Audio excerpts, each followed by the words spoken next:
live from the CTV studios.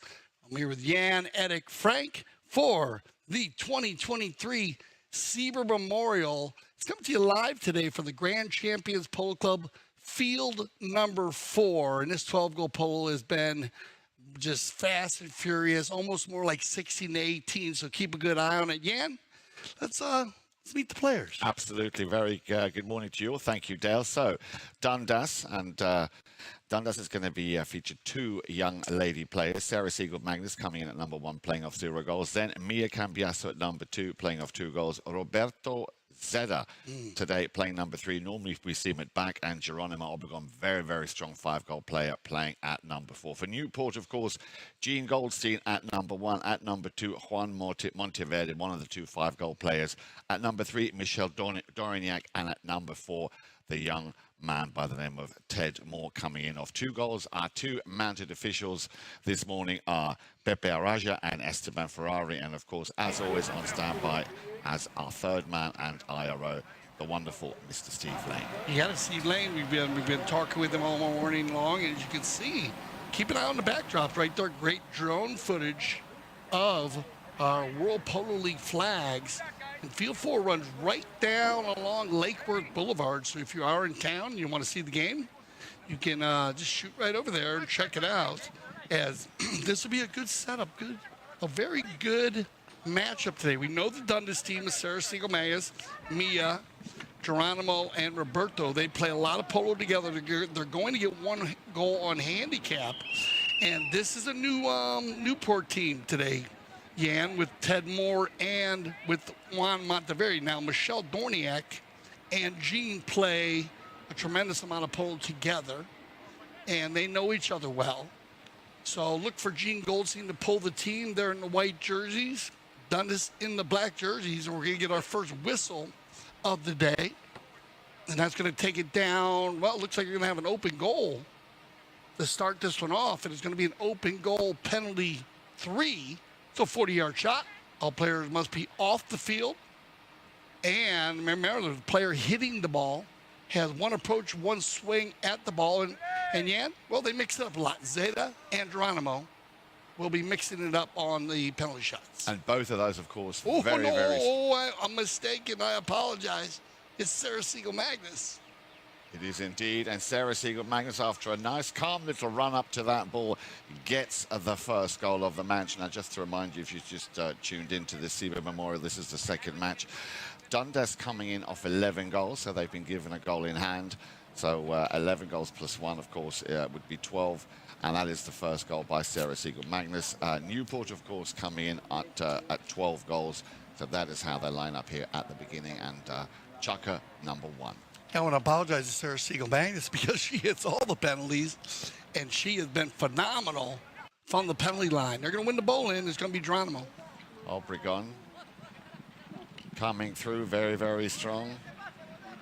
Yeah, that one went slightly out to the right-hand side. Little backhand shot there from the number 4 in white. That is Juan Monteverde, another one of those 5-goal players. We have a total of 3 5-goal players on the field this morning.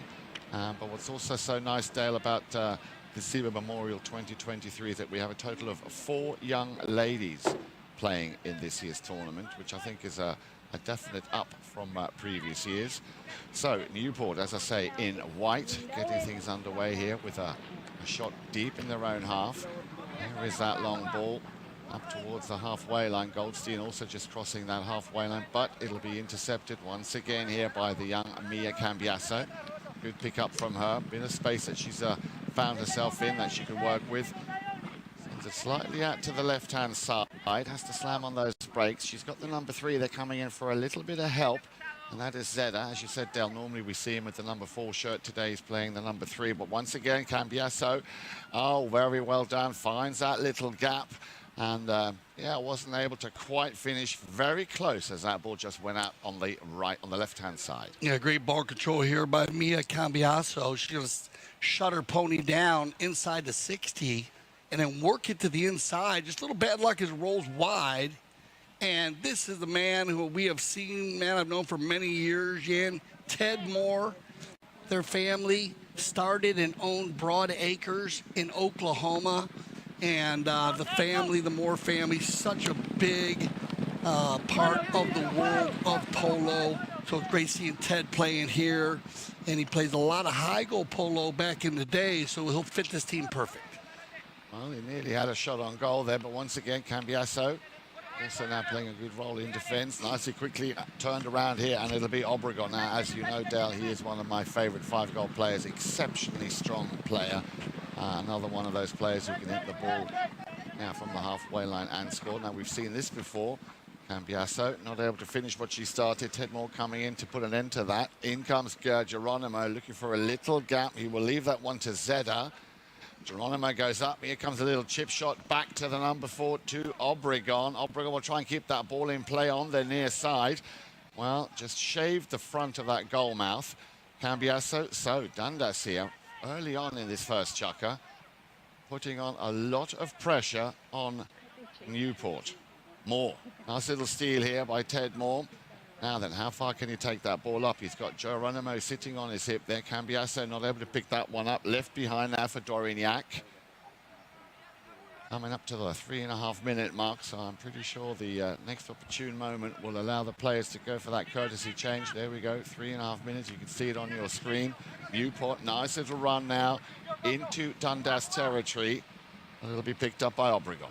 Obregon stops, turns, has a little look inside, yeah, avoids the hook coming in from the number 4 from Ted Moore. Now Zeda. Nice long ball up and over that halfway line.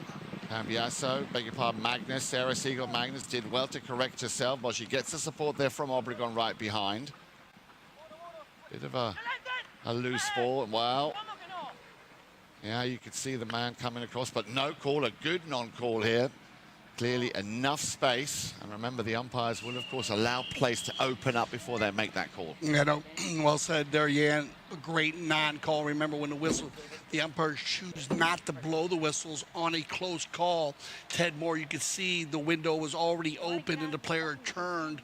He was a little late on that play, riding for it. You can see the umpire waving it off. I like that. That gives the player the idea, understanding that the umpire did recognize it, but he did not think it was a foul. So that ball will go off the field. And right here at the beginning of this first chukker, Dundas peppering the east goal. This field runs east and west. Yeah. This is field 4 at the Grand Channel Polo Club. Now you'll see the backdrops to the backside. Right by is 3, and on the far west side is 5. And then, of course, we have 1 and 2. Are behind the hedge line there. If you see right there where Rod is, our umpire, behind the hedge line is where 1 and 2 is and the stadium is.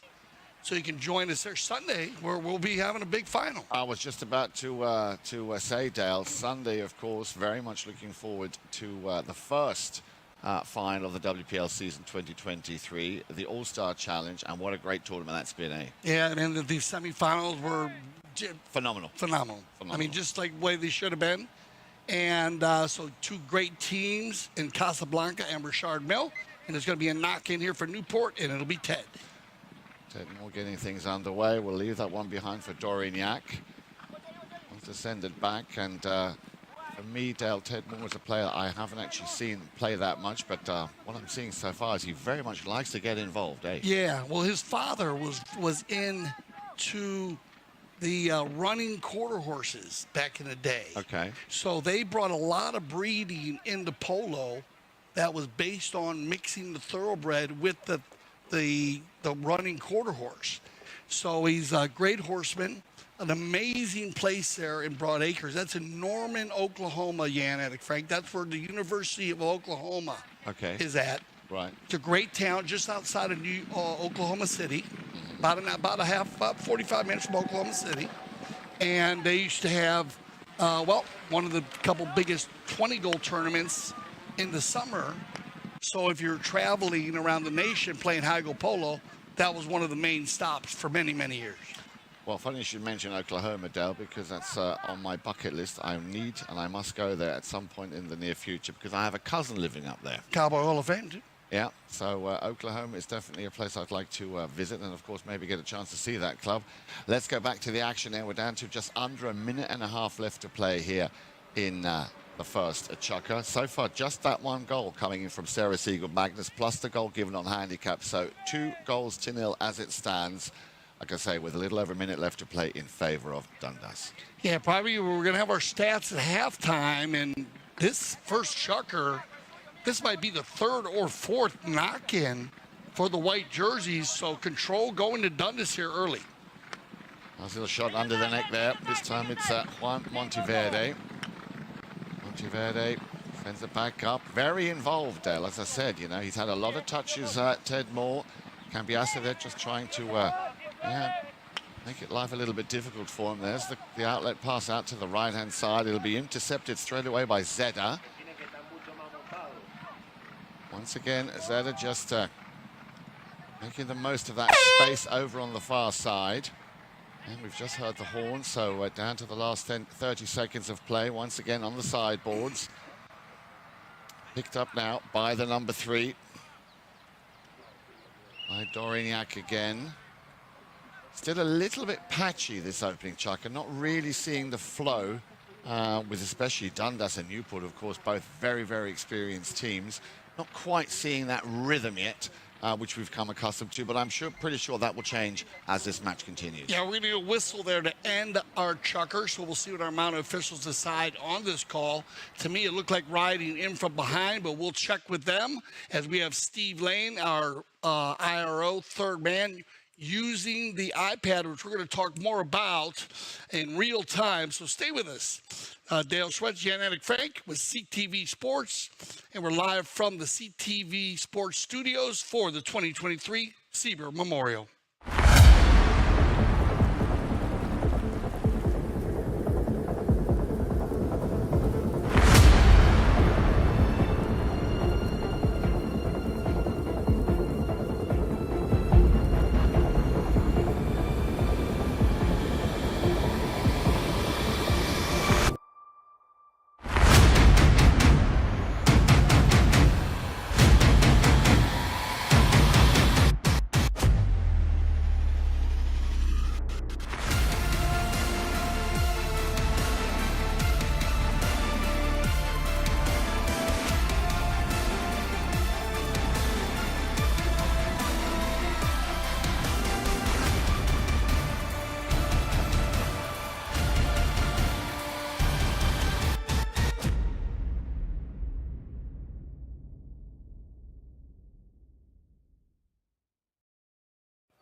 The World Polo League, a new breed of polo.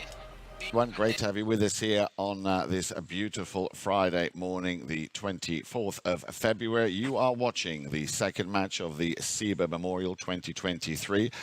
And for those of you who have not heard of the Sieber Memorial, well, it is the 33rd annual time this has taken place, the second 12-goal tournament here at Grand Champions Polo Club in this, the 2023 winter season. Now, a little bit of background information about this tournament. It is named in honor of a polo player by the name of Robert J. Sieber Jr., who unfortunately passed away during in a polo-related accident back in August the 22nd, back in 1984 at Oak Brook. He was only 29. And we are very happy that his legacy continues with this annual tournament. The tournament was first created by the Oxley family and played at the now defunct Royal Palm Sports Club back in Boca Raton, and later resurrected by Marco Milizaganzi to be played here at Grand Champions. The last game down, this is quite interesting, the last game that was played at Royal Palm before it closed was actually the Sieber Memorial final. And we have 6 teams this year, and within those 6 teams, we have a total of 4 young ladies. Yeah, a very special tournament for me also. I knew the family very well. I grew up around the family, an amazing family at the Royal Palm Polo Club. That was the first club where I actually rode horses as a young child with my mother, who was a horse enthusiast in Boca Raton. So it means a lot to me also. Let's go through the team for some of our new fans that maybe just joined us. It's second chucker action. Newport in the white jerseys. Our 12-goal team. Gene Goldstein on an A-rated. Juan Monteverde, very strong 5-goaler. Michelle Dorniak playing wearing the number 3 on 5 goals. And then Ted Moore. We talked a lot about Ted. First year playing here at the Grand Champions Polo Club on 2 goals. And they come in at 12. And then Dundas in the black jersey, Sarah Siegel-Magnus, A-rated. Mia Cambiasso, 2 goals, wearing the number 2. Roberto Zeta playing the number 3 on 4 goals. And Geronimo Obregon playing the number 4 on 5 goals. They are an 11-goal team. They received 1 goal on handicap. And we had 1 goal scored by Sarah Siegel-Magnus on a penalty 3, 2-0. And away we go. And that is how they left the field at the end of that first chukker. And as we were saying, Dale, just after that first little interval, both of these teams not really yet running and gunning and getting their flow going. Maybe now Mia Cambiasso tries to go for a shot on goal, and again taken out of the equation there. Nicely done, pushed out by the number 3. Remember, Newport playing in the white shirts, Dundas in the black jerseys. And it was Michelle Dorniak who took care of business there. But Mia Cambiasso, and she's also had a lot of touches. And this touch, well, just finding that tiny little, the smallest of gaps, and gets rewarded. And what is so nice, Dale, is that so far only the 2 ladies have actually scored. Yeah, they're going to need to put a little more of a rub on Mia here, though, because she will eat you alive. I mean, she lays it right in front and actually goes to Geronimo. Yeah. Look how Geronimo picks his man up there, pushes him to the far right, flips his mallet over the opposite direction to drag it in. And Mia, she's so good with the polo ball, they're going to have to go to her earlier to try to cut her off because she passes the ball so well. And that's a great give and go from her to Geronimo to pick up their 3rd goal. Dorniak with a nice long ball up to the front door. The rotation working very well here now also at Newport as Ted Moore went up to the front to try and pick up that ball from Dorniak. Not quite the play that they'd envisaged. As we get a whistle here, Dorniak's going to bring it in on the on the knock-in, actually. He drops it on the bowl, and he drops it right down the center. And they come together there, and they're going to call a late whistle there on Mia pushing the player across, and just bad luck that her horse kicked the ball as she was clearing across. Because at first it looked like there was a lot of space. Yeah, it did. In between there. Yeah, you know, the drone footage was great. But they thought it was too close, so they're gonna go ahead and drop this one for the open goal penalty 2 from the spot, and it'll be Michelle Dorniak, and Dorniak pulls out the putter, no problem there, and they'll get their first goal of the day, and make it 3-1 early in our second checker. So yeah, a little bit unlucky there that ball, as you said, was kicked by the pony. So things slowly starting to take shape and form here. Field number 4, of course, at Grand Champions Polo Club. Very nice day, of course, as always here in Southern Florida at Grand Champions Polo Club as they line back up onto the center. Just shy of 5 minutes left to play here in chukker number 2. Yeah, what a season we've had. It's been building up. Remember, CTV Sports covering everything from 6 goals to 26 goals. It's going to be Geronimo. Obregon once again looking for Mia Cambiasso, and you said it, Dale, it's exactly that. Again, I beg your pardon, that Sarah Siegel-Magnus. Cambiasso just tucking in nicely behind. But these are the very quick plays that Dundas are very good at executing. Yeah, no, that's just great. We'll see the big ball always hit by Geronimo. And Zeta is just, he's one of my favorite captains. He's always out there coaching everybody. I love it. Sarah Siegel-Magnus takes the pressure off of her pro players and takes the penalties. Yeah. And she has been phenomenal from the line right there. You see Sarah. And always practicing. She will pass the stick when it comes to some of the longer shots, like the 60s or the penalty 5s, A's, and B's. And this man right here is the reason why number 4, Geronimo Obregon, who has been playing sensational polo this season. I think we've talked a lot about it, Jan. He's been on fire.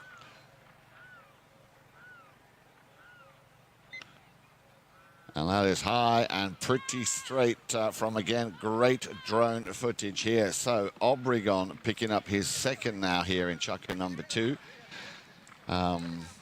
Nicely executed. You can see a big smile on his face there. Yeah, he's happy with that, I'm sure. So is the rest of that team. Back to the center they go then. 4-1 with a little over 4 minutes left to play here in the second chunk. Yeah, nice stroke by Geronimo, hitting that from the 60-yard mark. Almost hit the drone. You Yeah. see the ball fly right underneath it. And so this is great for Dundas starting out, being successful on both of their penalties. And once again, it looked like nearly Obregon picking up that ball. This time it's Cambiasso. And she, as you said, Dale, exceptionally talented, amazing stick work, and also somebody who gets very much involved. Now, of course, they will have certain set plays lined up. Again, good pick up here on the near side by Mia Cambiasso. Just running out of polo field there as that ball goes over the back line. And so far, I've got to say, Dale, this is my first time seeing this young man, Ted Moore, play. Taking the knock-in as well, sends it out to the right-hand side. Finding, with the number 3, Michelle Dorignac. Again, this one-touch polo that we've become so accustomed to at this very high level of polo played. And then not just in the high goal, for anything from 6 to 26 goal. We've been seeing it in the Halo Polo Trophy. We saw it in the 8 goal. I've seen it throughout. And I like this quick. Snap it, hit it, move it, pass it, play it. You know, it's great polo to watch on TV. Yeah, it kind of trickles down. You know, you have all these different leagues being played, and of course you have a lot of the younger players playing in the 6 goal. We've talked about the team with where they have Mickey Estrada, Artemio, Fran Spinacci. Yeah, and they also, all of them, you know, they're all young guys. So it's been great to see these young players. And what happens is they watch the 26 goal and all the high goal players, and that's been running open style polo. And so they carry that on into their leagues in the 6 and 8, 12. But then also we've noticed with horsepower, so many great horses on the fields this year from the 6, the 8, the 12, Jan. And of course that increases the polo. Absolutely, and you know what a great place. I mean, if you have the opportunity to play polo and have the pros, some of the world's best players here at Grand Champions Polo Club. I remember last Monday, what a great day when we had the Avendania Memorial, the PTF. You know, and of course you want to emulate. You want to, you know, you have your hero there in front of you. You want to do what your hero does. So it really is great to watch these, as you said, Dale, these youngsters coming up through the ranks and getting better and better. So I've been thrilled about Jan also. I think that we've noticed a lot of less appealing end games. We haven't had, I think they were keeping track when it comes to technicals, right? There has been maybe 3 or 4 for the whole season. Most of them just verbal. There were a couple twirls or stuff like that, but energy game, adrenaline pumping game, you know, very competitive games. But using the technology and embracing it here at CTV Sports, the players they're very comfortable with it. I think it's helped. It has indeed, and here we go then. Obregon, Geronimo, the 5-goal player with a nice long ball downfield. Again, looking for Cambiasso. Magnus coming in as well. And a nice little tee up here now then. Once again, now remember, Obregon, very strong, very powerful. While you give him an opportunity like that, I'm surprised, Dale, he put that one ever so slightly wide, because it was a nice little team play here. It was nice to see Robertito Zeta just leaving that one for Geronimo as he was coming back down the field. It's very unusual to see him miss that one. Yeah, no, they'd like to have that one backhand, because they're so well organized, these two. And that was an opportunity. Ted's going to go in and control here. And then we get mallets in the air. As Mia looked like she came from left to right. Now, did she get there in time will be the question. We'll take a look at it right here. That one hits off the open hand. Actually, it looks like it goes to Mia, so you might get riding in from behind here. We'll see what they decide. being that that ball bounced off the horse, yeah, it's going to go for Mia. Yeah. So that was one of those ones that could go either way. Yeah. But because it bounced off one of the four-legged athletes, it actually changed direction. Yes. And we call that the quick line change. And remember, the quick line change, how far does it have to change? Far enough that the umpire saw it change. Exactly. So it could be an inch. And it's going to be Obregon once again. And either from the 60 or the spot.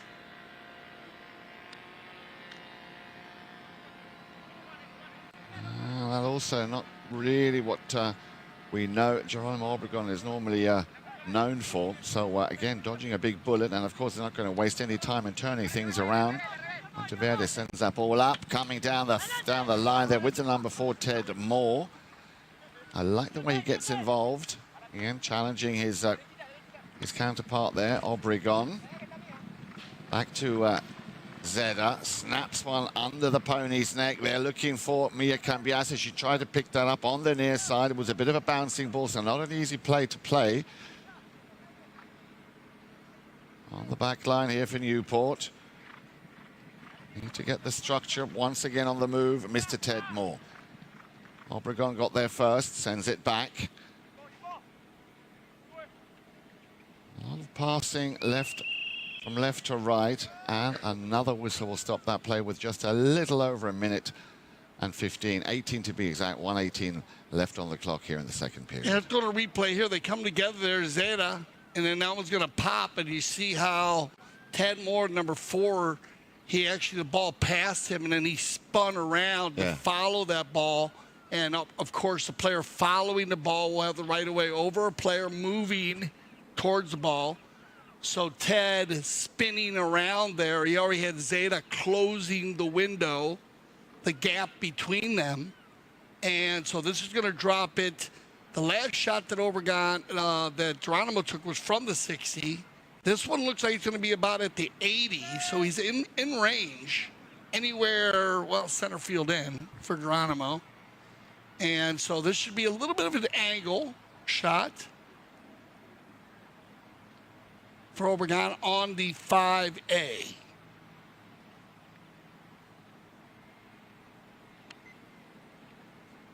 Wow.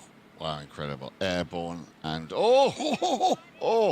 a little bounce, but what a cracking goal. Well, that is the Geronimo Obregon that we were talking about, Dale, and that was textbook, that shot from him. Yes, they're keeping it going here, and Dundas is building on their lead, and most of it's been from the penalty line, but successful shooting.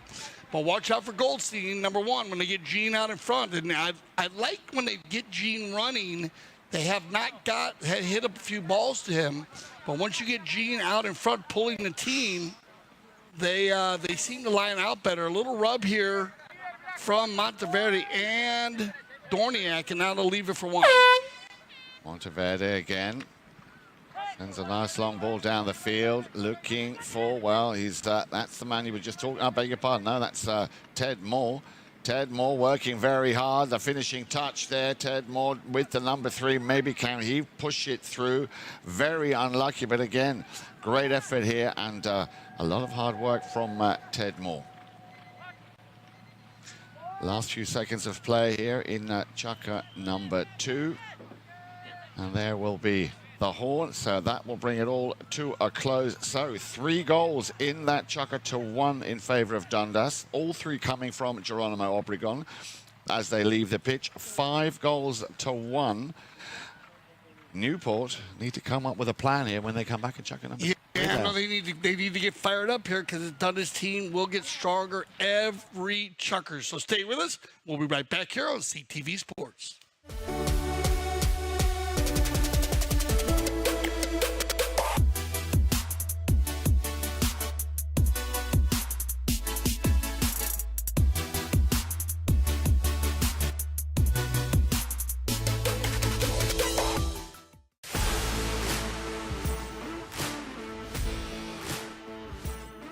We're here at the Santa Rita Polo Farm, where the PTF Polo ASSN Junior Tournament is being held for the first time ever at this location. And I mean, could you get a more beautiful venue? Probably not. The tournament includes players of all ages, starting with the youngest at just 2 years old and the oldest at 20 years old. So you've got all ages, all skill levels, and a whole lot of fun. Let's go check it out.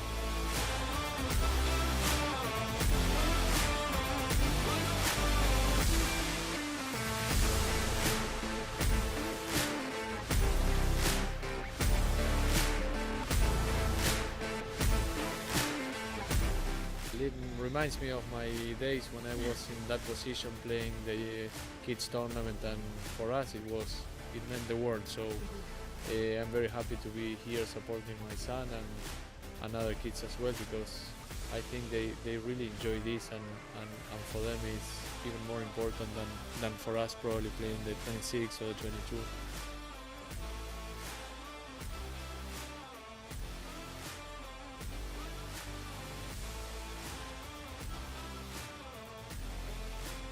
Well, that's a wrap on the PTF Polo ASSN Juniors Tournament at the Santa Rita Polo Farm. So much incredible talent coming up through the ranks. The future is certainly bright for the sport of polo. Now, for more information on the PTF, head to polotraining.org. And of course, head to Chucker TV for all of our awesome content, including full game broadcasts. Welcome back to CTV Sports. I'm Dale Schwetz with Jan Erik Frank, and we're live from the CTV Sports Studios today, Jan, and it's been a lot of fun being here in the studios calling this 2023 Sieber Memorial, which is live from the Grand Champions Polo Club field number 4, and it has been, well, I gotta say, all Dundas at the moment. Very much so, Dale. And Dundas, for those of you who've just tuned in, also from me, a very good morning. Great to have you with us. They are an 11-goal team. They were given a goal on handicap. So it's, again, interesting to see practical and theoretical. Theoretically, they should be the weaker team, but at the moment, they are very much the stronger team. And if we break down the two first chuckers here, it was 1-0 plus that goal that they were given. So they left the field 2-0 at the end of that first chucker. Chucker number 2 then, again, latching on very quickly here onto the way they played. 3 goals coming in from Geronimo Obregon, but the start here of chucker number 3, and you said it, Dale. You were the one that called it. Goldstein. Mr. Goldstein. We got to get Gene going forward. They use him. Look at the first shot of the day that he has, and it's from a good 40-plus yards. But more importantly, Jan, they're pulling the team. Yes. And when Gene gets pulling the team, they line out better. And I don't know why they didn't use him earlier. Maybe they were just still feeling the team out. But this guy's hot, too, when he gets going. And here comes Juan. Monteverde, and all of a sudden it looks like we've got a completely different Newport team. You called it, Dale, coming out here onto the field. So a cracking good start here, and a great goal by Goldstein. Left that one behind now here for Doraniak. They've won the throw-in. It'll be very interesting to see the stats when they come in. Make sure you stay with us for that. Stay tuned for the half-time stats and, of course, the end of match stats as they come in. Once again on the move, Monteverde. He gets a chance to open those shoulders, takes a shot, and that went ever so slightly wide, but they're now starting to, as you put it, Dale, peppering that goal. Now, you said it. They're controlling the third chucker. This is what they needed to do. They come out, they use Gene early on the bowl-in, and now they win the second bowl-in with Juan, and also the rotation from Dorniak. So successful play, just wide to the right, but a positive possession. Ball's back and knocked back into play here by Obregon. Picked up just before it hit the boards here by Cambiasso. Nice little chip shot. Back now to Zeda. Zeda, he's got beg your pardon, he's got Sarah Siegel. Magnus tucks in nicely behind.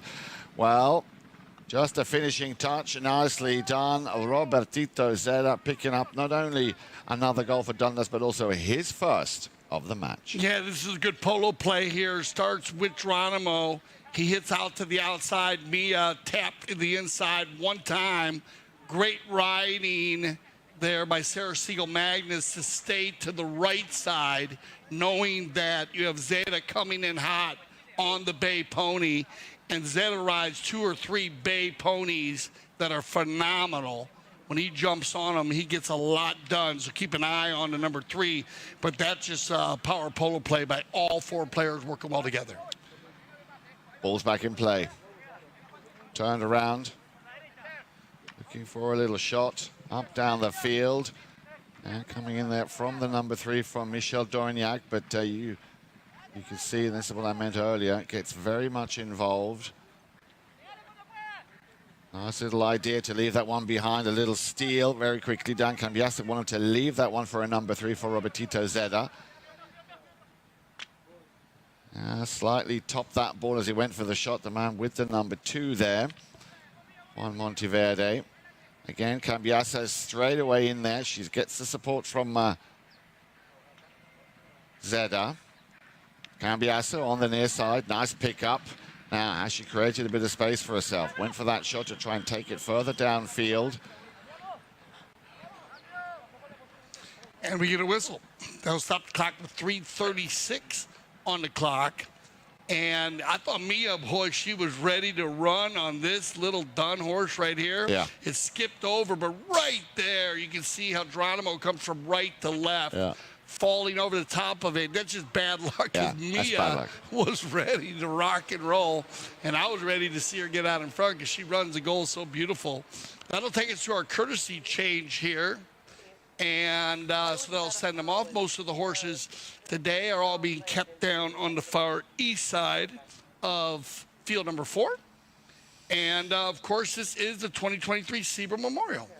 Yeah, and as I mentioned earlier, Dale, we have 4 young ladies competing in this year's tournament. They include Hope Ariana, I know one of your favorite layer players. We've already got, and we're seeing Sarah Siegel, Magnus, and Mia Cambiasso playing together. And, of course, we also have Alessia Zeidler, who plays for Quite on Z. Now, they had their opening game earlier in the week. Now, she's playing alongside Leon Schwenker, Herndon Radcliffe, and Pippa Vercellino. Very, very close game, so they're already 0-1. They played against Senvest Excalibur with Richard Marshall, Evan White, Santiago Javajol, and Pedro Falabella. So that was the first game of this tournament. They're going into the next round with, of course, a victory, so they're 1-0. And in last year's tournament, which is very interesting because the last 2 years, Dundas, 2021 and 22, have actually won this tournament. But in last year's tournament, again, featuring Sarah Siegel, Magnus, Juan Cruz Marcos, Geronimo Obregon, and Robertito Zeda, they were awarded a forfeit victory from Excalibur, which is made up of Robert Marshall, Matthias McDonough, Santi Javajol, and Martin Harregui, when it was discovered that Javajol used the same horse he played in a 12-goal semi-final with Novo Polo.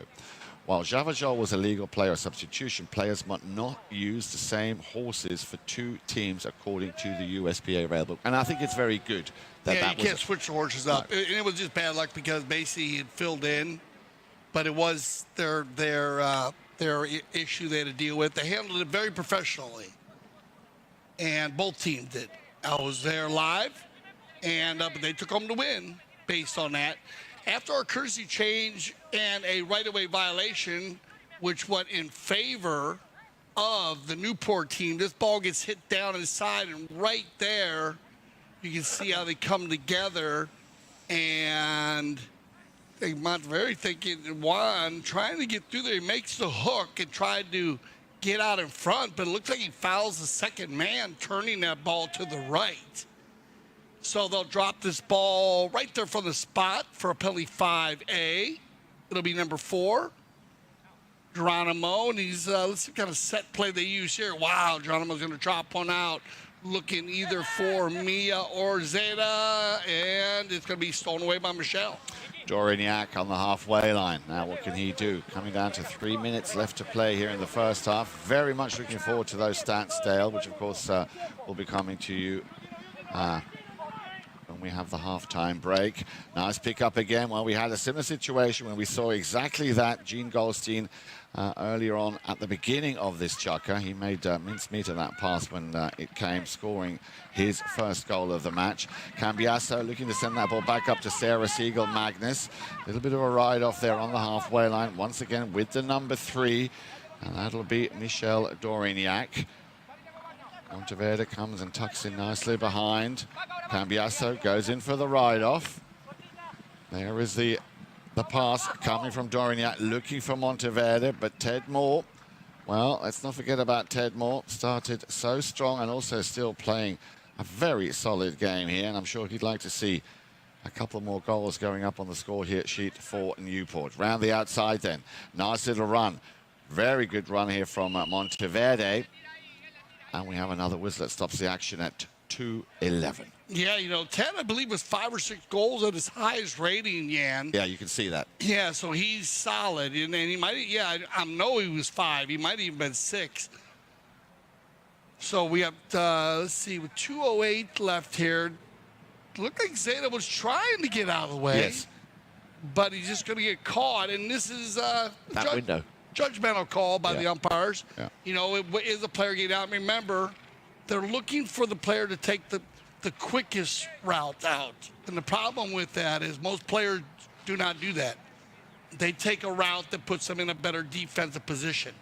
So if he was to take the quickest route out, he would have came all the way across the left, then he would have no play. Yeah. So sometimes they have to judge whether the player is taking the most direct, quickest way out. And in this case, they just didn't think so. But it was a little bad luck also. They say it looked like Robertito was trying to get out of there. It was inside the 30, so you got to go to the line or from the spot. So Dorniak decides to take that one from the number 2 spot, penalty 3. And that'll bring us back to center. And Dorniak picking up his second penalty 2 of the day. Still 3 goals in it. 6 goals to 3 in favor of Dundas. And we're down to the last minute and a half of play here in the first half. So Newport clearly coming back a lot stronger from 0 goals in the first chukker to 1 in the second, now to 2 goals. So their goal scoring and their ratio of scoring more goals has definitely doubled since that first chukker, but they still have quite a bit of work to do. Once again on the move over on the far side, Ted Moore left that one behind. Monteverde can see Goldstein moving up. Little steal there from Obregon. He's going to get away with it. Nicely corrected himself. Still Obregon. Moore going up with him. Yeah, he got enough of that to stop Obregon in his tracks. He would have been through, I'm pretty sure of that. You can see on your screen there, down to the last 44 seconds of play here in this first half. And you've got to give it to Dundas. They've been very compact. They came out very, very early with that penalty by Sarah Siegel-Magnus, and I think that was the catalyst to show how this team has grown throughout this first half. First horn is gone. Another touch here. Cambiasa will clear that one. Nicely done. And Obregon also will just extend it just to get it out of that danger zone.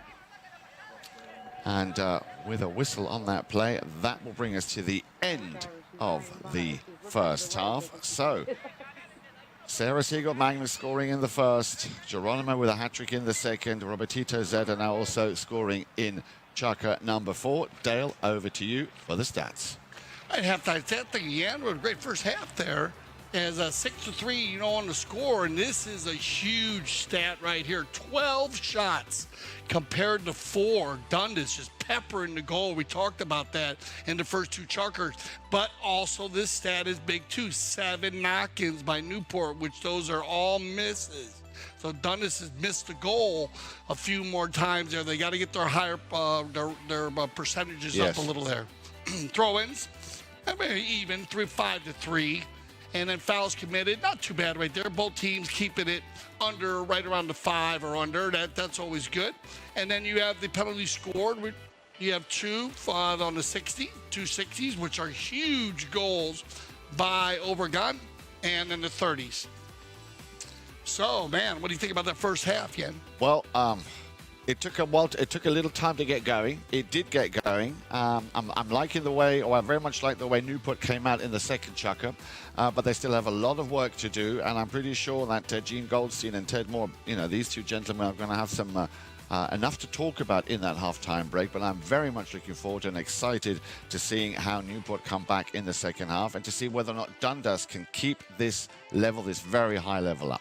Yeah, I'd like to see him use Gene a little bit more in the front. I think he pulls the team, and that keeps them lined out. It also helps Monteverde when Gene is pulling the team, so don't be surprised if you don't see that. Ted Moore done a phenomenal job at the number 4 position. Dorniak will get everything organized that way. On the other side, all you got to do is start making a few more goals. They shot a goal a lot. So thank you for joining us here for our first half. We're going to go to a little commercial break, and we'll be back for our second half of the 2023 Sieber Memorial. My name is Augustine Malman. I am a chef. I trained with my uncle in Argentina in several restaurants, and now I travel the world creating unique experiences, all cooked with fire. For this event, we came from California. My team and I had some previous events there, and we traveled with my wood oven trailer and all of our grills from Santa Barbara, California. Well, when we got here, we always arrive about a week prior to the event. There's several things that we order from out of town, like the firewood. We make reservations of all of the rental items, kitchen equipment, anything we need prior to our arrival is already reserved. And then once we arrive into town, we'll source out whatever products are on the menu, like fish, red meats, fruit, vegetable, anything that we need specifically for that menu that we chose. We will source it once we get in town. My team is everything. I mean, I always tell them and to my clients, without a good team, you can't execute these kind of dinners. It takes a lot more work than what people see when they show up to the events. It takes, like I said, sometimes weeks to prepare for an event like this because we're traveling from out of town, so we have to source everything we're not familiar with. The new barn is, we're here. This is the first dinner we're doing here, so we're very excited to be here. It's amazing. It's a great place to be, and it has this inner courtyard, which is amazing to do dinners, with a special area back here behind me to do all of our grilling and the fire showcase. So it's great to be here. It's a beautiful place. Very different being up in the mountains, but I feel with Melissa and Mark and all the events we do together, I feel like it's home. We've been cooking for them for about 4 or 5 years now. But as far as showcasing what we want to showcase and being in an incredible place like Aspen Valley Polo Club, that's no difference to Wellington. It's a beautiful place up here. It's going to be a 4-course seated meal. As the first course, we have a halloumi cheese that we sear on our fire plancha with shrimp, pine nut gremolata sauce on top. The second course seated will be a roasted beetroot salad with goat cheese and arugula, lemon zest and olive oil. And then the main course tonight will be a mashed potato, sweet potato puree with skirt steak and chimichurri sauce. My name is Augustine Malman, and we are in Aspen Valley Polo Club, one of the most beautiful places to do an outdoor fire dinner experience.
Welcome to Chucker TV. I'm Dale Sweats, and we're live at the Aspen Valley Polo Club, the arena here for our Chucker TV Arena Series. Going to go on every Tuesday night. You can join us here.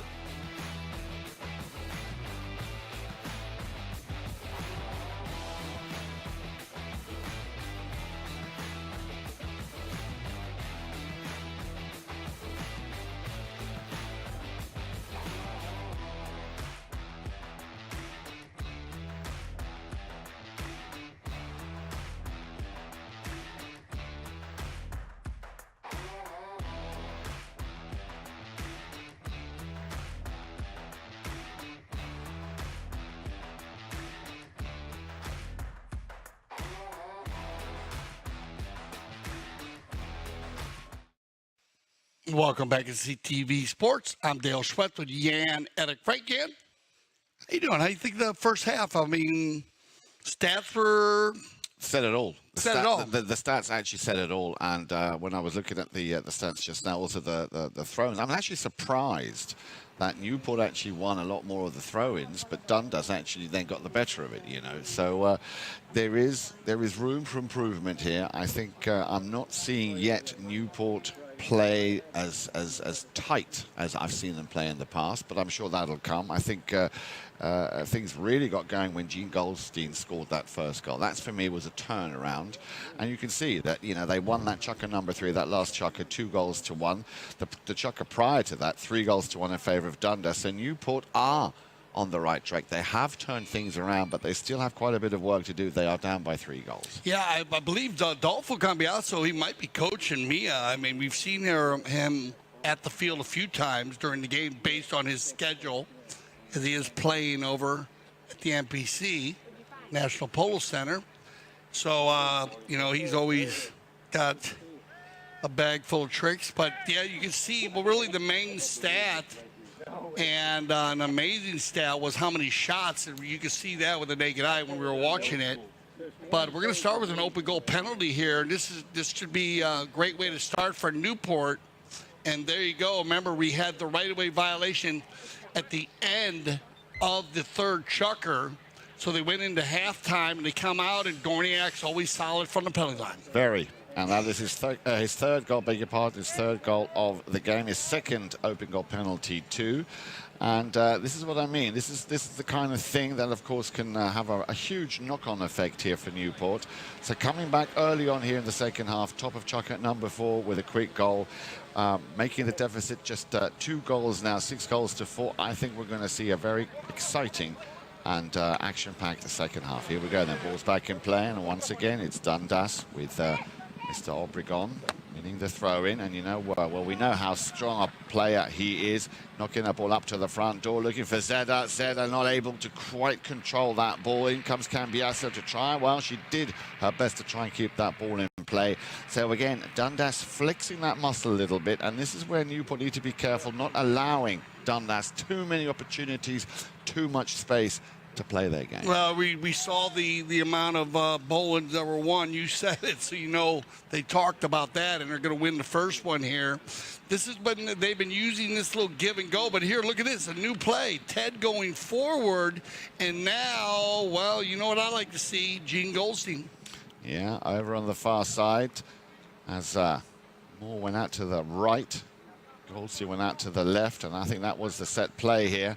Send them all a bit in the wrong direction. Nice little fake here. Turn around again by Monteverde. And again, making a nice move up to the front here. I like this this player, Ted Moordale. Got to tell you. Again, Ted Moore going for the under the neck shot. A bit of a tricky angle there. Michel Dorignac coming in to give him a helping hand. On the move. Monteverde. Just taking... the pace out a little bit. Got to be careful. He'll have 2 Dundas defenders coming straight at him. The first there being Zeda. Still Newport. Yeah, you see they're looking for that little opportunity, that little gap. So the positioning is so important here. Goldstein, Moore. In comes the man with the number 3, and he try to finish. So 2 or 3 shots on goal, and again, not hitting the target. They need to slightly tighten that a little bit. Yeah, no, but everybody moving forward, at least the rotation is different. Monteverde applies the pressure. Gene gets a piece of it. Bad luck. Ted goes for the near side next shot, and then a shot on goal. So, it's a goal. So 1, 2, 3, 4, yeah, and they finish it off. And this is a different rotation that we've seen. And almost a save there by Obregon. It's amazing his eye-hand coordination. But that's a perfect way for Newport to push here. And now you have Monteverde going forward. And for me, I wouldn't be surprised you don't see more of that, because he is a very quick, aggressive player. So he will open holes for Ted and for Gene to fall into. Or vice versa, you'll have Gene pulling the team, and you'll be able to put Monteverde and Ted behind him. So let's see what happens here. But they've come out with a lot of energy. They have, and I have to stand corrected. I thought that ball went out. So, no, absolutely. That is cracking polo here. So they are latching on and picking up where they left off. So far, it is 2-0 here in Chukker number 4 in favor of Newport. And, so that halftime break seems to have done the world of good. They're on a bit of a roll here. And just 1 goal in it. So Dundas just holding on to that lead, which has now shrunk from 3 goals to just 1. It was 6-3 at the halftime interval. It is now a mere 6-5. So no, I thought that ball had just gone slightly out to the left-hand side. Dundas on the move once again. Zeda unable to go all the way through. They're standing a lot tighter now, shutting down any kind of offensive attack from Dundas a lot earlier. Nice ball control here by Monteverde. Yeah, surrounded there by Dundas defenders. Cambiasso. In comes Goldstein. Little steal, or an attempt of a steal, but she kept her composure. Cambiasso sends it back over onto the far side. And that, of course, is Sarah Siegel. Magnus. Great first touch from her. Magnus on a very nice pony. Solid second touch as well. Now, can she keep it in play? Ooh. Just running out of steam there, but what a great run here by Sarah Siegel. Magnus. Yeah, she kind of had to look up and check the post there. But she gets out in front and had the opportunity, and actually, this is only going to be the second run that she's had today. She had her penalty shot early.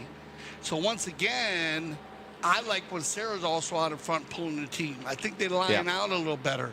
And listen, even if she doesn't score a goal, they get her lined out, then she gets into the rotation. So we're going to go ahead and go to the courtesy change here, and that's going to go ahead and we'll start with a knock-in when we return.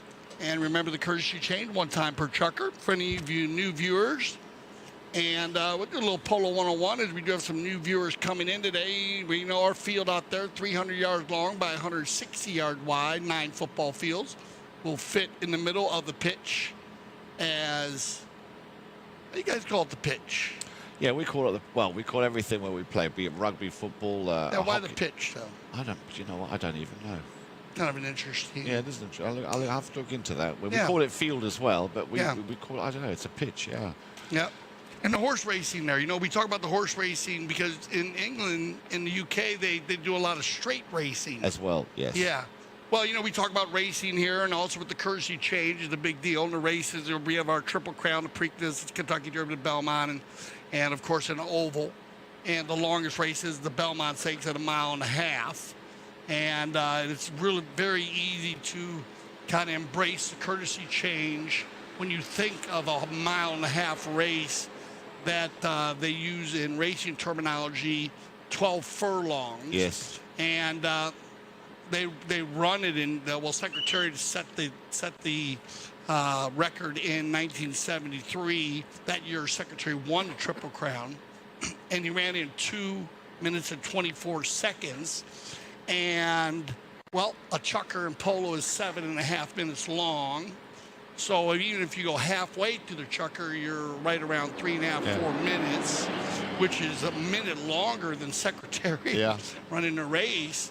And so it's kind of interesting to compare some of our longer races here, the longest race anyways in the United States compared to our chuckers, and why we've been using the Kersey change, and we found out it was safe to the four-legged horse for the four-legged athletes. That's been very safe. And also we've seen it grow into so many other different dynamics with the Kersey change. Well, strategy, team strategy, you see the teams organizing themselves. And also we found less fouls in the games. Yeah, no, when we're seeing it throughout Europe now as well, Dale, it's something which has become very much part and parcel of the game. I think it's a great thing. Again, it comes under the heading of, as you just rightly said, you know, the less injuries. Pony welfare, I think, is very, very important. So I think it's great, and it's nice to see, or it's great to see that, you know, these things are you know, bearing fruits all over the world, you know, and especially if you play at high altitudes, like in San Moritz, for example, we play at 1,800 meters, you know, when you play in southern Florida, where, of course, the sun is also burning on your back. So I think the design and the passion for the welfare of the four-legged athlete, I think, is so important, and that is very much maintained and upheld, especially here at Grand Champions Polo. Yeah, they made it a tournament condition with the United States Polo Association now. So if you'd like to use it in your club, you just keep it your tournament. You try to keep between 45 seconds to a minute. Yeah. Sometimes it does take a little longer, and the umpires will warn the players just to advise them to move it along. So we do get a penalty right here with 2:04 left here in the four chucker. It's going to be from the 5A, from the spot. And Obregon will do the honors here, and he's been hitting the ball very clean today. Here's Geronimo. A little bit further out from where he knocked that more or less same kind of penalty in chucker number 3. Not much in it there, just putting that one ever so slightly wide. Remember, he scored exactly that kind of a goal in chucker number 2, where he scored a hat-trick, no less. So Newport dodging a very, very important bullet here. That was going to go out to the left-hand side by Michel Dorignac. Once again, Obregon, the recipient of that ball, will take the ball around the outside of the entire crew on the field. Good ball control. Now he's got to be careful. Dorignac once again shutting him down early. Monteverde just deciding which way he's going to go. Decides to go and play it out to the right-hand side. A lot of space now here for Juan Monteverde. Zeta coming in for a challenge. Pick that one up and send it back to where it came. Gets it over that halfway line. Monteverde sticking to him. Nice little run here by the number 3, by Zeta. Little under the neck shot attempt. Yeah, he didn't quite hit that cleanly enough. Cambiasso also not in the perfect situation to pick that one up. Oh, hang on a minute. Little turnaround here. Now, this could be dangerous if Zeta can just find a little gap on the line. And it just... yeah, they tried to keep, or Cambiasso tried to keep that one in play. Very unlucky there, but again, Dundas putting on the pressure. Yeah, I thought that Zeta would finish that one off, but good second effort here by the Newport team to come in, and he just had to take the mallet away. He actually took the mallet away from the Newport player, hoping that Mia would have an opportunity to score, and it goes just wide. We do have our 30-second warning horn. And so that'll end our 4 chucker play. So here we go. What a match. As Newport's going to score 2 unanswered goals here in the 4 chucker, making it 6-5. So we'll send everybody off for some fresh four-legged athletes. And we'll be back here for our 5th chucker of the 2023 Sieber Memorial. Foot golf is a kind of life, and also it's a combination about golf and football. So I got into sport through social media. Someone approached me on Twitter and said, have you tried it? I'd never heard of it at that point. So I went to my local course and tried it and just completely fell in love with the game. This is not as easy as it looks on your body. It's a lot of kicking. We don't normally kick this many hard kicks in soccer. For me, this and the US Open are the 2 top US tournaments. It's something we all look forward to every single year. Great fun, and I think everyone will enjoy it when they try it. You can't not have fun. When you set goals at the start of the season and you're able to achieve them, the end of the year. I think I can speak for everyone and say when we set goals and we make the sacrifices that we make, which a lot of people don't see, and then it all comes to fruition, it's a good feeling. I literally live, breathe foot golf.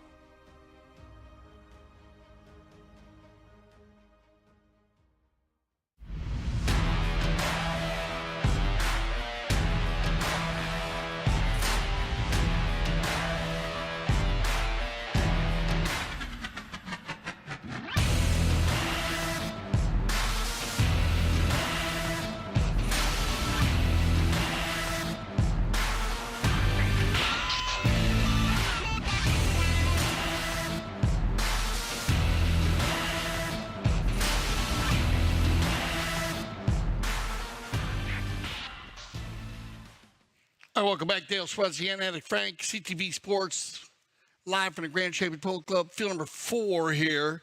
And Newport Dundas started out 2-0, one on handicap and a goal by Sarah Siegel Magnus, 2 unanswered goals in the first chukker. And Dundas has kept the energy up. And then Obregon scored 3 goals, 2 from the penalty line and 1 from the field to make it 5-1. 1 goal by Michelle Dorniak. And Yan and I were talking about it. It looked like Dundas was just firing on all cylinders. And then 2 goals scored by Newport in the third to make it 2 and to 1 on goal shooting, make it 6-3 at halftime. Yeah. And on our halftime stats, so the Dundas team had missed a goal 7 times. So they were pretty much dominating the first half based on shooting, and they just weren't scoring any goals. So then we come into the third chukker or the fourth chukker after the 10th, and it's all Newport. Yeah, they've like I said, that halftime break, you know, seemed to have sort of had a knock-on effect. They've come back very strong. And let's not also forget that they also won chukker number 3. Gene Goldstein, like I said, I think he was the turning point in that third chukker. But they've continued, and as you just rightly said, Dale, 2 unanswered goals. So a nice little turnaround here for Newport. And we join the action now on field 4 at Grand Champions Polo Club, with Newport trailing by just that 1 goal. Dundas still in the lead by 6-5. No wind at all blowing out there, Jan. If you look at the flags, World Polo League flags are all, look at every one of them. We usually see, you know, them straight up in the air, but today, not a breeze blowing, and so that's not going to affect the players running the goal at all here. And with the 6-5 game, and just going to see who can get it going. Looks like Mia, round and round it goes. It's going to be Cambiasso. Yeah, she did very well to find a little gap, takes a shot on goal, and again, that's going to go ever so slightly, maybe 2 or 3 yards, 4 yards wide, but straight on that ball, as always, Ted Moore. It's been taken most of, if not all of the knock-ins here for Newport. Gets things underway. Down to 6.5. We'll leave that one for Dorignac. Dorignac, nice rotation back to Ted Moore. Goldstein there while it's going up the field as well. So Newport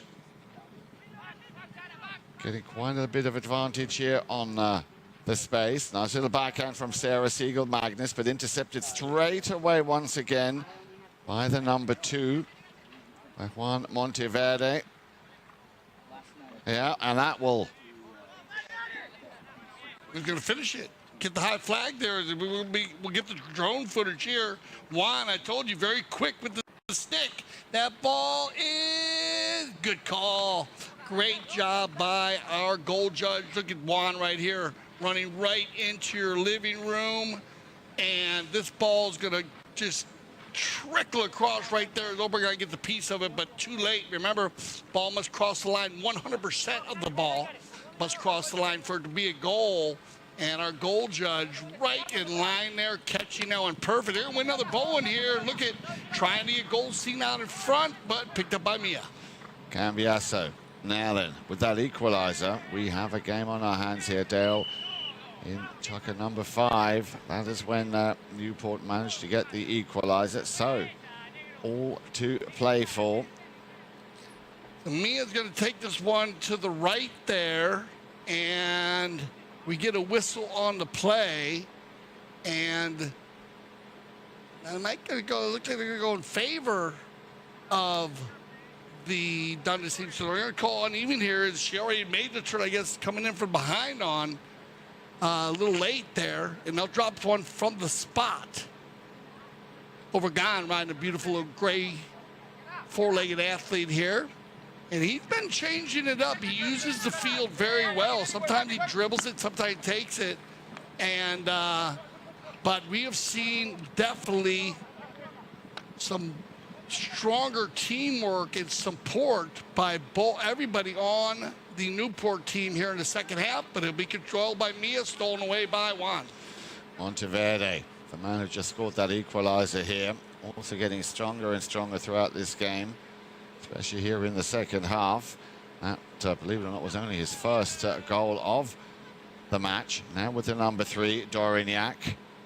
He's already hit the target 4 times, and that will be goal number 5. And with that, Dale, all of a sudden, Newport are in the lead. I told you they are on fire. And Michel Dorignac, he is a maestro when it comes to playing in this low and medium goal polo, yeah, and you need to keep control of this guy. Once he gets going and he gets on his good horses, I love this. He gets out. You see how he peaks right there? You can learn from that. He didn't turn his head completely. He turned his head, you know, just almost less than 45 degrees and peeks out of the corner of his eye. Yeah. That way, if the ball bounces on him, he doesn't lose vision on it. Great finish.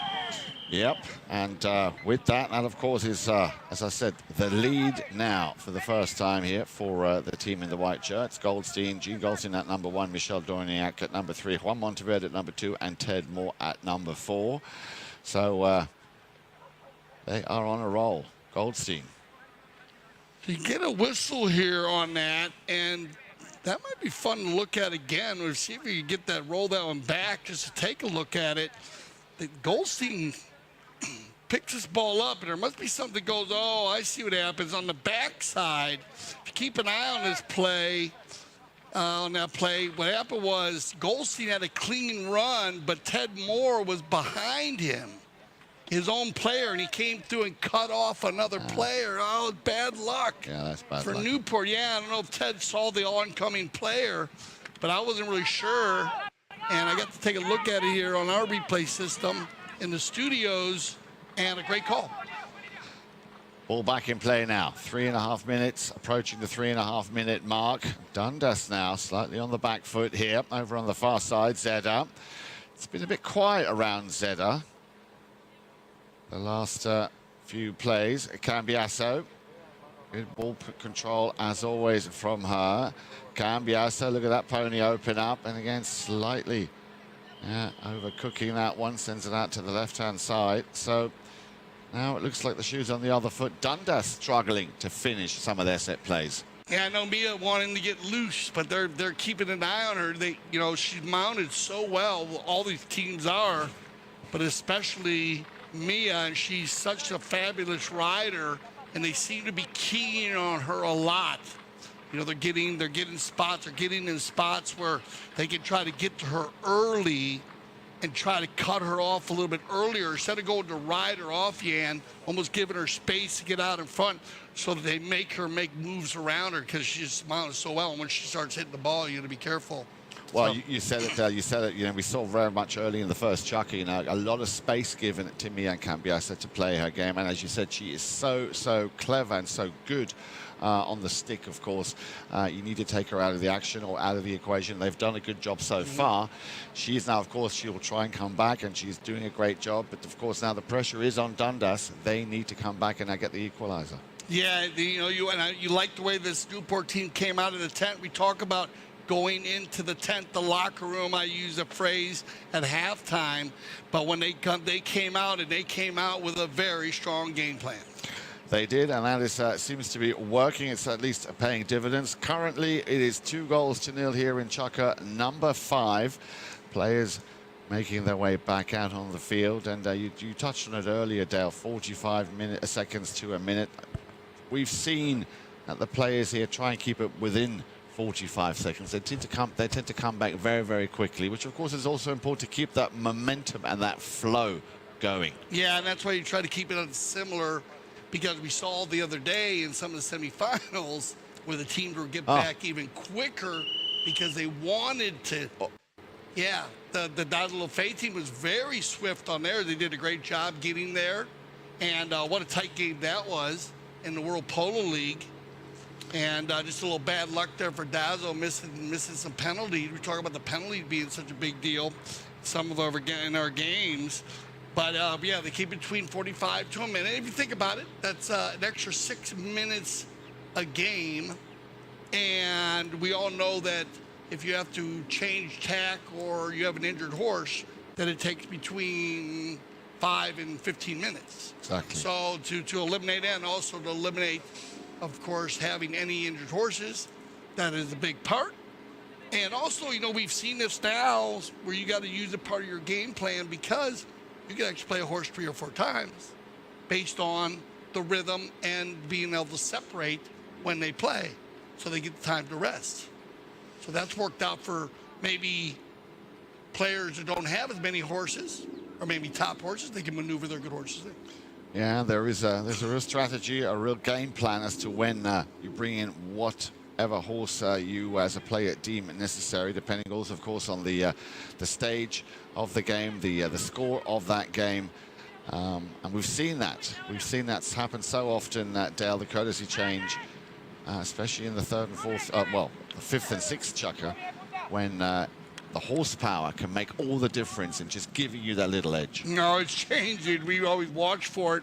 And remember, you also can use the change. We saw that in the World Polo League in the semifinals, that not just a courtesy change, but they were using changes also, the NASCAR changes, I call it, where you can change at any time. On the play right here, little flip shot back from Mia, and that was set up for Geronimo, and then Juan Monteverde comes flying in there, and it looks like they're going to go ahead and talk about this one. And you can see our 2 mounted officials here, Esteban Ferrari in the red and white, and Pepe Raya in the black and yellow.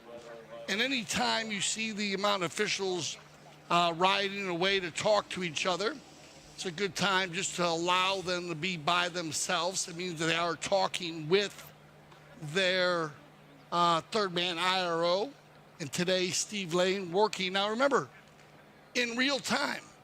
Yeah. Has an iPad at the field in real time. The technology being worked on by our executive producer, Mike Ferrer. Listen, Ganzi have worked on this for the last 3 or 4 years because there's always been a delay in some of the times on, you know, being at the field, not for what the viewers, of course, viewing the game, but to be able to help call the games live and use the technology, embrace it in real time, and it's done a fabulous job. Oh, phenomenal. And we've used it when we're at the field, and now in the studios we can get all the different angles, everything in real time, but it's nice to see that Steve Lane can get that in real time. Yeah. And then that makes it very helpful for the umpires to call more proficient game at a higher level. And not only that, it also avoids what we could be called for delay of game. When we talk about delay of game, and there is no delay. You have the information, you have it there, you can get on with it. You got it. You got it. Well said, Jan. Well said. Good analogy there. And but it's just been a lot of fun, and the players, again, and the sponsors are embracing it. All right, they're going to come out with a penalty here in favor of Newport, and it'll be Dorniak. Penalty for player there from Dundas. Obregon, I think, got a piece of it, but on the rebound, ball goes through. What a cracking goal. And Gene Goldstein, Dale, your man. You call him Mean Machine. Gene Goldstein picks up his 2nd goal. Not only that, but it's also now 3-0 here in chukker number 5. And overall, 8-6. Mean Gene, the goal-scoring machine, I call him. He's a good friend of mine. We just joke around with it, but actually, he went to hit it, and it comes off of his one of his 4-legged athletes right there, kind of bounced off it, and, well, went right in the goal. So we got to give that goal to Gene on the pony goal. And look at this, 2-goal lead, largest lead of the day in favor of the Newport team. Yep. And, wow, I mean, I'm just looking at the score sheet, at my sheet here, Dale. If you look at the progression, how they started, 0 goals in chukker number 1, 1 in the 2nd, 2 in the third, 2 in the fourth, and now 3 in the fifth. We are in for, I think, a very exciting sixth and final chukker with a little over a minute left to play here in penultimate chukker number 5. Yeah, they definitely went to a great game plan. They are getting more opportunities in here in the second half, and everyone's been working hard, though. It seems like they've raised their speed level, all four. Yeah. Yeah, now the pace has definitely gone up a notch or two. Now then, how will Dundas and especially this man here, Geronimo Obregon, how will he react, or how will the team react? He's avoided the first hook here once again with the number 4. Nice long ball up to the front. Now we know how dangerous she can be in front of goal. A bit of a bouncing ball. Unlucky there for Sarah Siegel. Magnus Cambiasa not able to get to it. And whistle. And this play is going to develop late. Here, Yan, you got to keep an eye on this as right there you had Ted just being a little overzealous. Number 4 in the white. He's being ridden off by a Dundas player, and then he slips across in front of him and takes a shot away. So, I mean, he left the ball. I think he actually knew that he was in the wrong spot, and he did not make a shot at goal or make a shot on the ball to clear it. But because he slipped in front of the other player, now you have intimidation. You have to have the player look up, and there's 31 seconds on the clock. So that's going to give them the opportunity to finish this penalty shot here in the fifth, which is a huge opportunity for Dundas to get one back, and will be the first goal they scored here in the second half. Absolutely, yeah, quite. So here we go, yeah, Pony not helping things very much, yeah, being a little bit awkward. Now then. Like Obregon, he did not get any help at all from the gray Pony, but he slams that one home. And like I said, more importantly here, Yan, first goal of the second half, but also a little positive energy as they leave the field here and within a goal. So you don't want to miss this sixth and final chukker. 1 goal difference. It's been back and forth. Can the Newport team hold on, or Team Dundas, will they pull it out? So stay with us here on CTV Sports.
Some great footage there of the Aspen Valley Polo Club, our sister club up in Carbondale, Colorado. Like 20 minutes, just right outside of Aspen, and sits in the middle of Aspen and Glenwood Spring. But Jan-Erik Frank, it's all about this 6th and final charge. Just forget about everything else. Yeah. It's a 1-goal difference here, and we're going to be seeing the top 4-legged athletes here.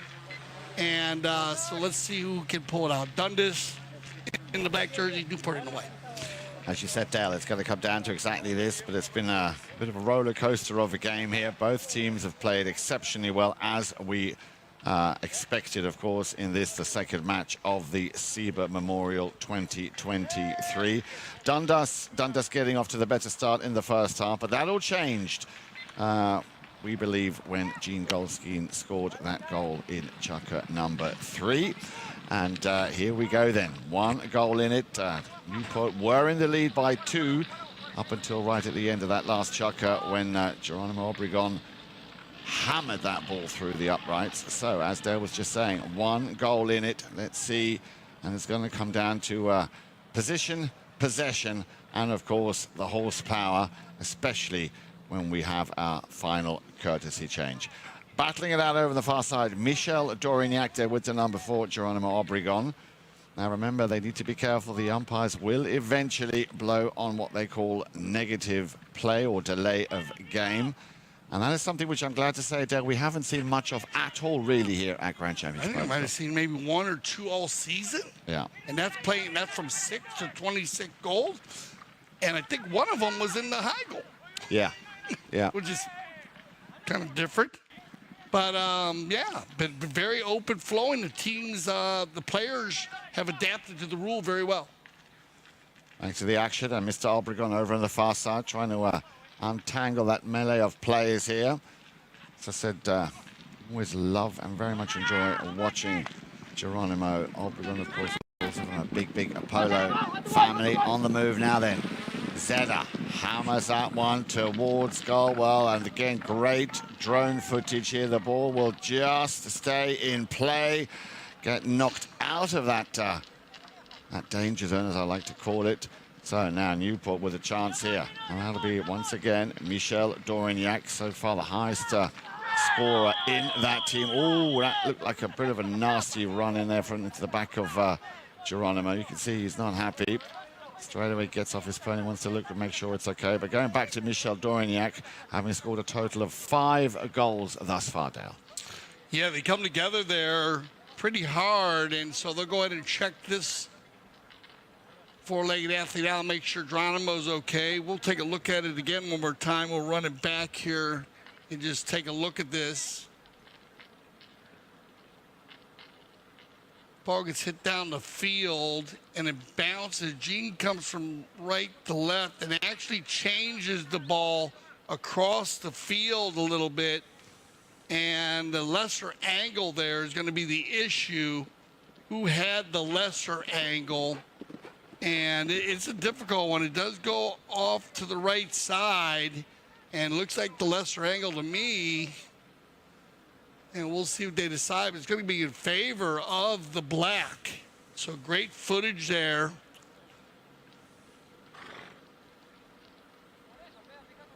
So what happens there is that ball hits, and then Gene gets a piece of it, and it shoots it off to the right side at almost a 45-degree angle across the field.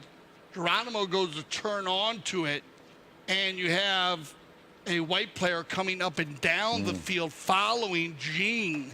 But the lesser angle would be to the player going across the field. Even though he wasn't 100% on it, the lesser angle was. So the contact being made was against the white player. So this is a great call here by our Mount officials. And it'll be Sarah Siegel-Magnus. And that's a huge goal once again. Ice in her veins is Sarah on the little paint pony. She gets a lot done on the pinta. And look at this, the equalizer. 8 goals apiece. You said it, Dale. It's all going to come down to this, the 6th and final chukker. So, a little bit unfortunate that Newport had to concede that penalty too. But again, as you said, very consistent. She scored in the first. She's now scored in the second. No mistake here for Sarah Siegel-Magnus. We're just shy of 5 minutes left to play. Ball is back in play. And here's your man on the move, Gene Goldstein. Good first touch from him. Can he finish it with a little under the next shot? Oh, very unlucky there, but great run here. And Gene clearly now wanting his third goal of the game. Yeah, bad luck. He gets out in front, Gene, and gets a piece of it, finishes the play. Will give his team an opportunity to line back up here. Obregon's going to go ahead and readjust. We'll see what set play they use now. It looks like you got players going left and right. Mia's going right, though, and he's going to go ahead and hit one out to Mia, and she'll control. Cambiasso up against Ted Moore. Just taking the pace out a little bit. Now tucking in behind her. Nicely done, Zeta. But she's found a little gap, a little opening. Cambiasso not able to pick that one up on the near side. Obregon also too far out to pick it up. Turned around nicely now by Monteverde. Working that ball further down the field. Zeta will try and get a piece of it. Does so. Picked up by Cambiasso. She stops and turns, has a little look up. Obregon. A little deflection. Goldstein coming back into the thick of it here. They're all wanting a piece of it. It'll be Obregon. They get the whistle there to stop the clock. Late whistle on that play. Just looking at the footage now. Yeah, coming down. I think that's where the... Yeah, right there, number 2 is going to block. It's going to be a late whistle, but when they went in there, they should go in favor of the Dundas team. Let them work it out, talk about it. But it looked like there when the ball got moved across, Mia left the ball, and then Juan Monteverde was blocking the right-of-way. Player had to run around, and unless something happened before that. But it was Geronimo. Once Geronimo got the ball was already, the whistle had already been blown. So I think it's our final courtesy change of the day with 3:28 on the clock. And, well, we're going to see 7 chuckers. Possibly. I don't know. I think the first thing that's going to be interesting to see, Dale, is what, and this is what we touched on it earlier, which horses are going to be brought out now by these players, because I think, they'd like to get this done and dusted in chukker number 6. So this will now be a very interesting game plan or game play as to which horses are brought out, and not only that, how are they going to play it? Are they going to play more of a defensive strategy, or are they going to go running and gunning? Okay, so I guess I'm going to play it back in here one more time inside just to take a look myself, but I guess there's no foul on the play, and I have the ability to look at everything once again just to make sure. And that brings it right back there. Perfect timing. And actually, there was a play earlier. Mia went to hit the ball to pass the ball, and actually hit Michelle Dornier. Oh, I see. Okay. Bad luck there. So they would have stopped the play for safety reasons there. Then you get the ball deflection. Well done. And his glasses came off, so it hit the back of his helmet. And great job here by my crew in the CTV studios to give us the ability to check everything out there. The ball, it was just a pass. And me was trying to pass the ball to one of her teammates.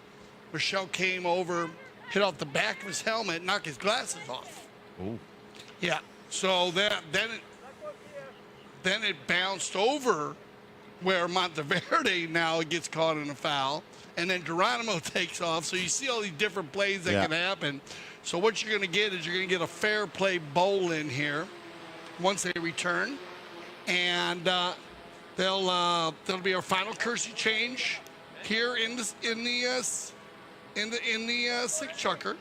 So now if you want to change, you need to change on your own, which you might see that happen here in such a tight game. But again, once again, great job. Everybody working very, very strong here in the studios. Get all those little plays. It's amazing how so many different plays can happen within a 15-second interval. Absolutely, and I cannot reiterate enough how how much of a joy it is to be able to look at all these different angles here. The drone footage, of course, the center cam, the two end zone cams, you know, making the commentary and, of course, the information that we try to bring you here that much more enjoyable and easy as well, and also from an understanding point of view. Here we go then with the number 3 for Newport. Let's have a look at the clock. We're down to 3 minutes and counting left to play here. It is 8 goals apiece after Sarah Siegel-Magnus got the equalizer. Remember, Newport were leading at one point by 2 goals, 8 goals to 6. That was short-lived. We saw a goal from Obregon, and then we saw one, but like I said, the equalizer from Sarah Siegel-Magnus. A whistle will stop the play with 2:42 on the clock. Now, Dale, you were suggesting maybe going into a 7th chukker. I'm going to say I think the next goal is going to win this match. Right, so goal, they come together here on a whistle, and it's going to go in favor of Dundas. As you can see that Monteverde came from the side at first, but then kind of took a step back and comes from behind. He was on the side at first, which is illegal. But then he comes from behind and gets caught there. So from the spot in favor of Dundas, and they'll keep the energy going here. It's going to be picked up now by Juan. He'll leave it for Michelle. Dorignac going out on his right-hand side is, or was, I should say, Ted Moore, but still man with the number 2 on the move here. Juan Monteverde under the next shot. In comes the number 3, Dorignac. Nicely done now by Zeda, getting the ball back in favor of Dundas. He's got 2 defenders to play with. Now going up, the rotation working very well here as Obregon tries to make himself available. You come here, and he flips it back on the near side, and right here, watch this. They're going to come over, and they're going to foul him right there. He comes back on the inside, and that's where you got to watch out. We see this a couple times today when a player's coming from left to right to left on the Newport team and wasn't watching the cars flowing down the highway. We use that analogy all the time of when you enter the highway, you need to make sure you don't impede those cars that are coming down the highway. Similar setup here, because he doesn't need to have to look up, and that's the problem there. If you're coming in from right to left, right in front, he's got to look up. Yeah. And that's where it can be a little dangerous. So even though you don't see any contact there, I like this call. They've been being consistent on it also. And this is going to be a huge play here, Jan, because with 2 minutes left, he was on his way to goal. So he was about the 80-yard line. You're going to probably go past the 60. Because if you do the 60, now you're putting all 4 players, of course, for the Newport team in front of him to block it. And you don't want to have that. No. So you're probably going to get the open goal, and we'll see whether they do a 3 or a 2, and it's going to be Geronimo Obregon to do the honors. On the penalty 3. Ooh, and it might. Oh, he did. Hit it good. Very high and long, and Obregon, I think 100% today. 4 out of 4, absolutely. He concentrated 3 of those goals in chukker number 2. But this could be probably the most important goal if, the clock is ticking down, as you can see there, Dale, coming up to 1.5 minutes left to play. So that penalty 3 that Obregon just converted could be the goal of the match that gets Dundas over the finishing line. But as I say, there is still a good 1 minute and 24 seconds left to play. Now then, let's see if Michel Dorignac can feed that ball. Well, there he is, your man, Gene Goldstein. Not able to finish what he started. Zeda. Cambiasso. Well, she got a good and a very important piece of that because they're going to be hammering that goal as much as they possibly can. Once again, Michel Dorignac, give him half a chance to open those shoulders. He's got Juan Monteverde just behind him. Here it comes then. That was the opportunity, and there it is, Dale. So, 9 goals apiece. Yeah, Dorignac takes his time here. Quick play by Mia. The ball gets hit to the inside, so I like the non-call. allowing her to take the back shot here. And then Dorniak just shows composure here. See Geronimo, he gets out of the way. And then he fires that ball perfectly between Mia Cambiaso and Geronimo. We got now the possession play with 19 seconds. They might have time here, Yan, to finish this one off. Here's the big ball by Monteverde. If he could get somebody on the end of this one. Oh, look at this, Ted Moore. And Mia's got to go for the save here. And I think he's going to run out of time at the field. Yep, that's gonna be time. Oh, whistle on the play. Oh, yes. Yes, we'll play that back. We're gonna play this back. We'll see what happens here. Yeah, to me, it looked like a right-of-way infringement there as Ted Moore. And we'll see where they're at, or if we can play it back one more time. I'm gonna take a look at it myself, all the way back, a little further. We can go back a little further. Oh, and yeah, you're gonna get it right there when Ted came from right to left. Yeah. So that's where you're gonna get it. So now, well, there'll be a 5 if it stands. So Monteverde does a great job hitting it down the field. Ted's gonna come from right to left, and they're gonna whistle him. They're gonna take a look at it still to make sure. And remember, they still have the real-time iPad there, so they'll be taking a look at it. We are not using replay from the studio for the 12 goal for the Sieber. We are using the iPad from the field, but definitely Ted comes from the right to left, right there. And so that will drop it from the spot for a penalty 5A. And you're just going to try to get a big ball here and get field position because we're going OT, and Frank. Yep. Well, we've had that a few times, but again, that just goes to show you how evenly balanced and evenly matched all the teams are here that play at Grand Champions Polo Club. So, second horn has gone, full time then, 9 goals apiece, and not only in that last chukker, that's the first time since the first half that Dundas has actually won a chukker by 2 goals to 1. We'll let the players regroup, catch their breath, get of course on a fresh set of ponies, and you really don't want to miss the action here. Match 2 of the Sieber Memorial 2023 from Grand Champions Polo Club when we come back right here on CTV Sports. I am Nick Weaver. I am the co-founder and COO of Blue Delta Gene Co. I've probably measured over 30,000 butts, 7 feet tall and 7 feet wide. Doesn't matter. It is fun making people happy. When you make a garment that fits, that's one thing. When you make a garment fit and look good, that's another thing. And we are very good at the latter. We have grown our company by taking care of people. We have grown by making jeans that fit. There are some things that will never change. Where it's made, how it's made, and who's making them. Every jean is one of one. But now we can get you measured from anywhere in the world. We have rolled out a virtual tailor system, blown away with the technology. It's unbelievable how accurate it is.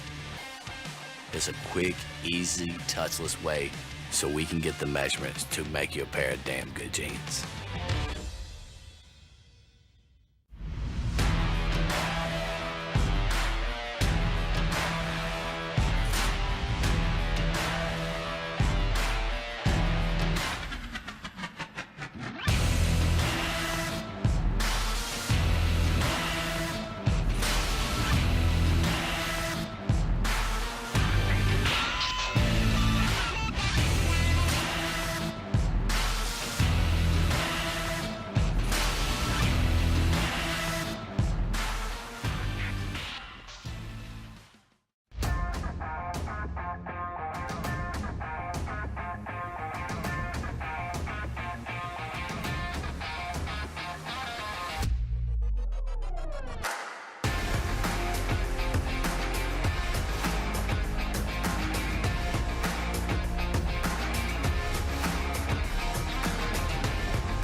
Well, welcome back to CTV Sports. I'm Dale Schwetz, Jan Edick Frank, and we're preparing for, well, 7 chuckers, Jan.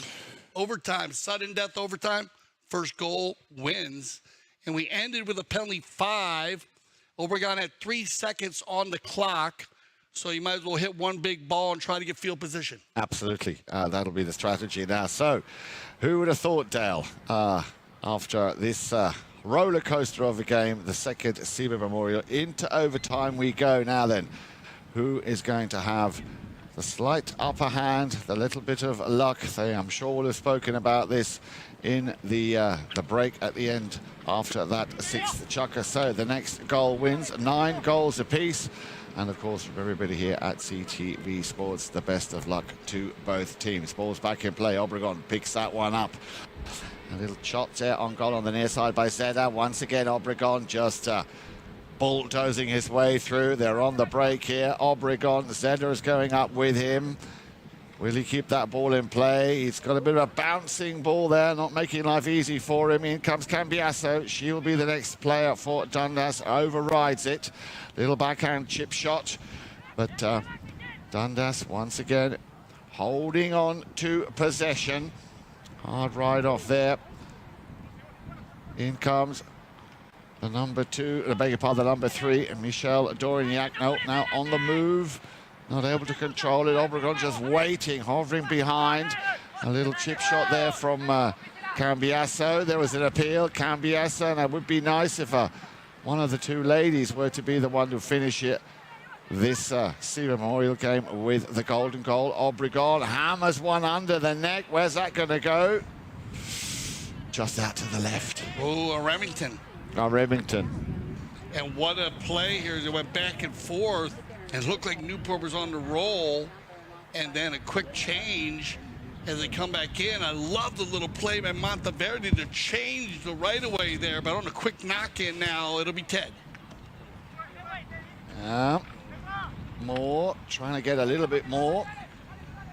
Turned around, Cambiasso gets a bump there from the number 3, from Michel Dorignac. She would have been away. Zeda, he'll pick up the loose ball. Obregon coming in, not far enough or not close enough to pick that one up. And Mia can't make the shot, and we'll have another whistle on the play. Yeah, so it gets flipped back here quickly. But a good read. Watch this. Here's the ride-off. Good ride-off here by Michel. Mia's pushing hard. He flips it to the inside. Then it pops off the horse. And then now here's where Zeta takes it forward. Now watch this. Now, right there, you're going to get riding in front. So the second man. So Mia's got to go near side there. So penalty 5-8. And here comes Newport. On the move again. Moore. Can't get past, or can he get past Obregon? Well, he's pulling out all the stops. Obregon trying to cut in to center that ball. Still, Obregon needs to get past Dorignac. Dorignac doing everything in his power, but still possession. The ball comes out to the right-hand side, and that'll be picked up very quickly now by Monteverde. Not able to run with it.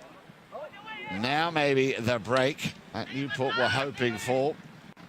Once again, Monteverde, a lot of room, a lot of space over on the far side. All will clear the way for him. Now then, Zeda. Zeda, was he able to pick that one up?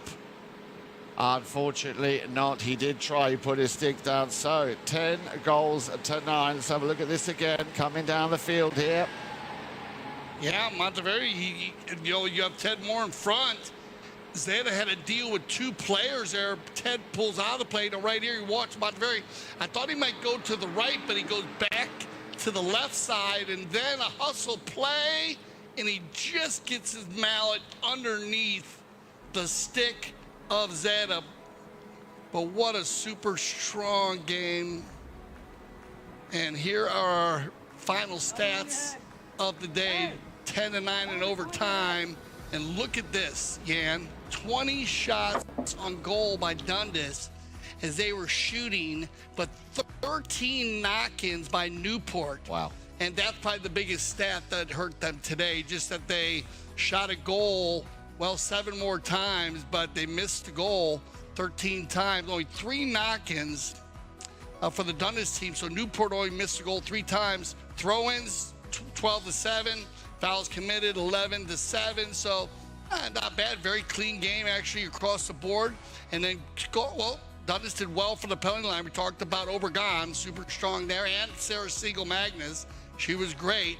And they made, 30s, 40s, and 60s. So great stats there. I want to thank our crew here at the CTV Sports Studios for picking up all those beautiful stats. And they really lay out. The stats add up. You can see that. That was the big difference. Just some missed goals by the Dundas team, but they played very well today. They did indeed. So, but also congratulations, of course, to Newport. I'm sure Gene Goldstein, Ted Moore, Juan Monteverde, Michelle Dorignac will be very, very happy with that. Dale, from you, maybe a few final words? Yeah, I thought it was an amazing game. I love the 12 goals. One of my favorite leagues, and you can see the level of it. Two very competitive teams. And, of course, this is the 2023 Sieber Memorial, so it's very special for us. For Jan Erik Frank, I'm Dale Schwetz. I speak for everyone at CTV Sports when I say thank you for making us the leaders in polo broadcasting. And always remember here at CTV Sports, we love the polo.